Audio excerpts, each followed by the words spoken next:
বিরাট কোহলির আউটটা no ball ছিল নাকি লিগ্যাল বল ছিল?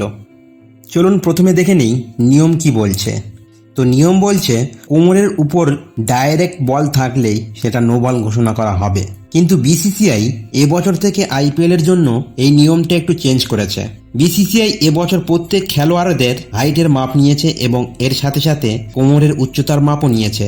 যেখানে ক্রিজে ব্যাটিং পজিশনে হাঁটু ভাঁজ না করা অবস্থায় একটি মাপ নেওয়া হয়েছে এবং এই মাপটাকেই ব্যবহার করা হয়েছে নো বলের মাপকাঠি হিসাবে। তো কোনো ব্যাটসম্যান যদি ক্রিজের বাইরে আসে এবং সেই সময় বলটি যদি কোমরের উপরে থাকে, সেটাকে কিন্তু বিসিসিআই এর নিয়ম অনুযায়ী নো বল ঘোষণা করা হবে না। প্রথমে দেখা হবে যে ব্যাটসম্যান যদি ক্রিজের স্ট্যান্ডিং পজিশনে থাকতো তাহলে কি বলটা তার কোমরের উপরে থাকতো নাকি নিচে, এবং এর উপর ভিত্তি করেই কিন্তু নো বল দেওয়া হতো। বিরাট কোহলির ক্ষেত্রেও ঠিক এই রকমটাই হয়েছে।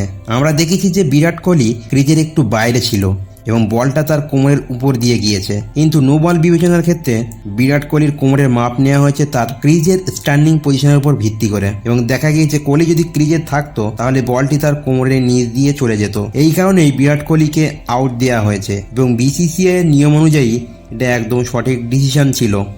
তো বন্ধুরা, ভিডিওটি ভালো লাগলে অবশ্যই একটি লাইক এবং চ্যানেলটিকে সাবস্ক্রাইব করে দেবেন।